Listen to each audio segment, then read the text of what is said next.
This is a newer program. I think it maybe has a few more hiccups than others. Things are not going to go right, probably in any school program, because I'm not risking my degree to tell you all this stuff. Hey, y'all. I don't know if this video is going to get released soon, or if maybe it'll get released after I get my degree, because we do sign that while we're students, we won't, I think, say defamatory, what's the word, remarks about the school on social media. So, I mean, I think I could get in trouble if I'm a little too negative, so I have to be very careful how I word things, because, yeah.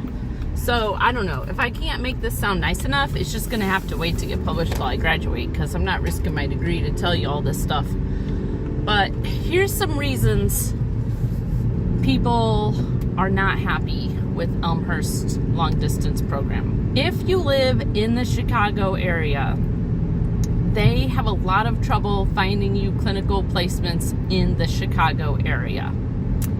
I do not understand all the reasons for that, but it's significant enough that more than one person has been driving over 2 hours to get to clinical placements. We also all tend to do 12-hour shifts at our clinicals. So if someone has a 2.5-hour drive to clinicals and then a 2.5-hour drive home, that's 5 hours of driving plus 12 hours of clinicals.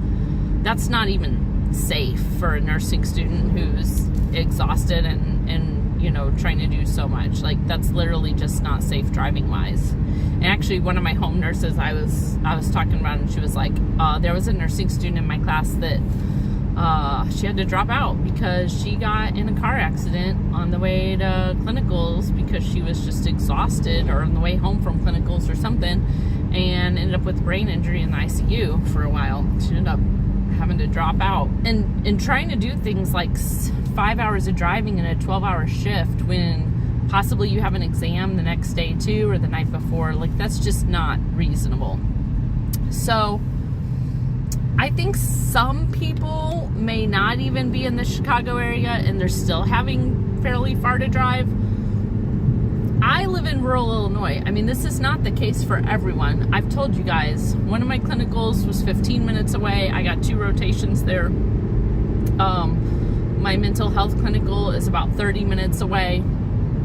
Right now, they have me scheduled for my labor and delivery OB rotation 1 hour away. I'm trying to get it switched to a sister hospital that's 30 minutes away. But to be honest, like, a lot of people that live in my area drive 1 hour to this hospital to give birth. We just don't have a lot of options in our area, so that's not too surprising. So I have not had this. I think some of it's that I've been proactive, and some of it's just where I live. You'd think that rural would be harder to place, but for some reason, they don't know how to place people that live in Chicago for sure, close.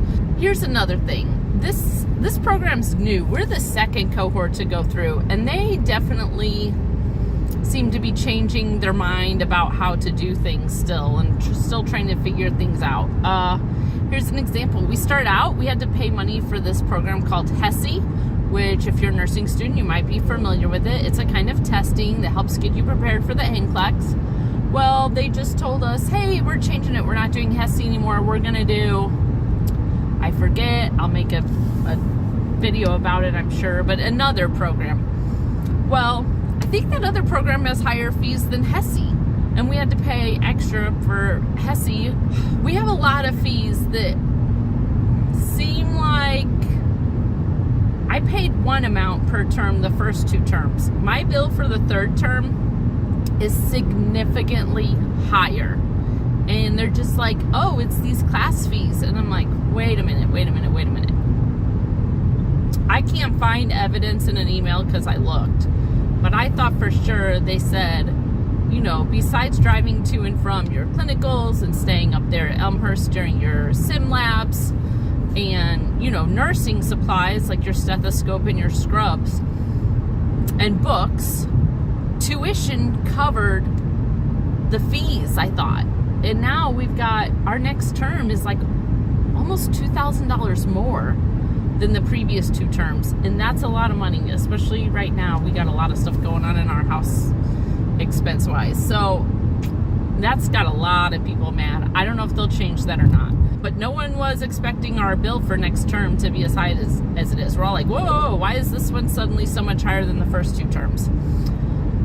We have teachers sometimes that are really slow to grade assignments, and something happened recently was a teacher hadn't graded assignments. It was a similar assignment, several in a row, and he hadn't graded several weeks worth. Well, he decided to grade them, and he marked off for something, and the complaint was, had you graded it, he marked off for the same thing every single week on some people, and the complaint was, had you graded this earlier, I wouldn't have kept repeating the same mistake.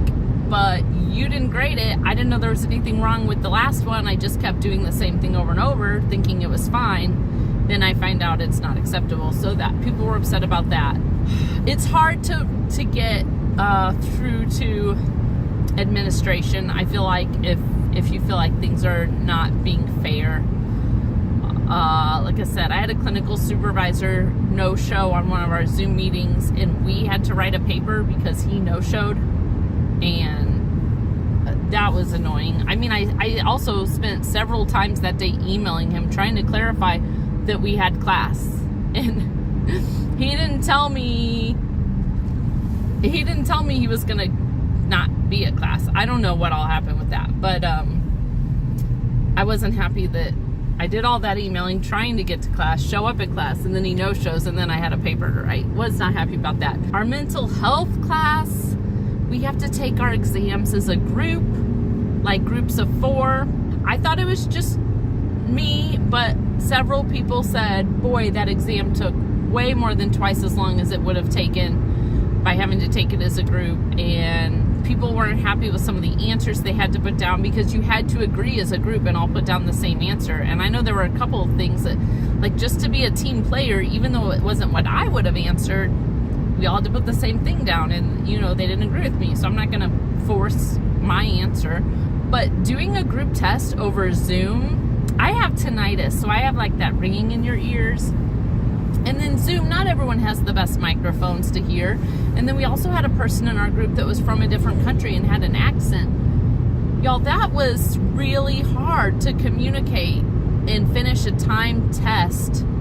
For me, I only understood about 60% of what that classmate said. I had trouble understanding what the other 2 people were saying as well because of my tinnitus, and people don't have the best microphones on Zoom all the time. But her with her accent, and she can't help that, but her accent, bad mic, my tinnitus, I didn't feel like I gave her words equal consideration, for sure, because half the time I didn't know completely what she was saying. So that was just, that was frustrating. So those are the bad things about Elmhurst. I think most of my videos I tell you the good things. Overall, I'm having a good experience. I think there's a couple keys to getting through this, and some days I'm better at it than others. Sometimes you just have to save your energy, and if you have energy to speak up and advocate when something's unfair, do it. And sometimes I do, and sometimes I don't have the energy. There's a good chance I'm not going to win anyways, so someone else is going to have to advocate. You can't take time to advocate every time something seems unfair. You have to weigh how much time it's going to take you to advocate if you're even going to win. So like with some of the grading, I'm not happy with my mental health test grade. I think I would have done better if it wasn't a group test. I'm not happy with how long it took us to take it. I think it was just totally stupid. But guys, at the end of the day, it's just not, it doesn't matter. It's not going to matter once I pass this class, and I'm not worried about passing mental health. So I don't care. If they keep making us take exams as a group, whatever, it's fine. Do I like it? No. Is it worth getting upset about? No. Now, people driving 2.5 hours away to clinicals, if I was in their shoes, I would be very upset. I would be advocating against that one, and I don't know what I would do. I really don't know what I would do if my clinicals were 2.5 hours away. I don't know. I would try to schedule some back to back and get a hotel room. That's more money, and it's just hard. Like, Chris and I really work to juggle our schedules so that someone's always available for Raylan, and it's a lot of juggling right now while I'm in school and we're short nurses. So I don't know what I would do, but I'm not in that situation, so I can feel for them. But if I spend all my energy getting stressed about that for them, I can't do that. That's not helpful. You have to decide what you have time and energy to work on, to get upset over, to advocate for, because things are not going to go right. Probably in any school program there's going to be hiccups, but this is a newer program. I think it maybe has a few more hiccups than others. I do always look at things, though. This is not good as far as the education goes, but when you have a boss or an employer or a school that is a little bit unorganized and just a little chaotic, I found those bosses, those jobs, those teachers also to be a lot more forgiving if my life becomes chaotic. So, work's not going as well if everything's chaotic. It's not as good for the customer. Education is not going as well if things are chaotic. People aren't learning as well. But glass half full, usually when teachers are being late to grade things and, just not always doing things as logical, or they're not giving a very good review. I had one teacher give a pretty poor review before an exam, and I barely passed that exam. They tend to come back and make up for it somehow. So, like, even though I just barely passed that one exam, the next review was better, because I wasn't the only one that had trouble with that exam, and she realized, ooh, I gotta have a better pass rate than this. The next review was better. And they want us, I have no doubt, Elmhurst wants us to succeed. They want us to finish this program. So, I'm sure these teachers are encouraged, hey, do everything you can to teach these people so they learn the information and pass the class. And if a bunch of us are doing bad, it looks bad on them. So they're motivated.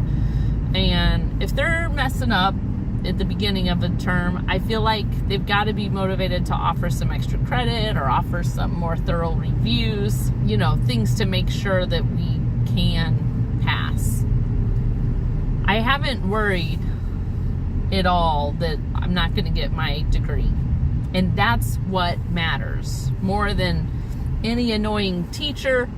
What matters is I can get through this program, and I have had no doubts that I can get through this program and that I can pass the NCLEX. I think they're preparing me to pass the NCLEX, and those are the two most important things, that I graduate with the degree and I can pass the NCLEX. And all the other little drama that happens with having to do group assignments or group exams or a teacher not grading completely fair, as long as I pass the degree and pass the NCLEX, it doesn't matter. None of that's a big deal. So I keep that in mind. That helps me stay calm for the most part. But yeah, it's not all roses. I feel like I'm mostly positive about Elmhurst.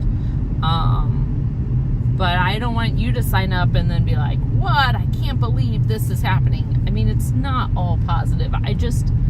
Big picture, it's positive. Big picture, I'm going to graduate. I'm going to pass the NCLEX. I'm going to get to be an RN. And I'm getting it done soon, guys. 9 months. 9 months till I graduate. That's not that far away at all. Like, that's the big picture. And there was no other program that was going to graduate me as fast as Elmhurst was for where I live and my circumstances. So that was priority. I still don't regret it that I've signed up for this program, even with the hiccups. So yeah, there's the inside scoop. This is probably really mostly only relevant if you're looking at Elmhurst. Although, you know, everyone can look at the big picture of things and let little stuff go. So, hope that helps someone make a decision. Hope that helps someone deal with some stress, maybe.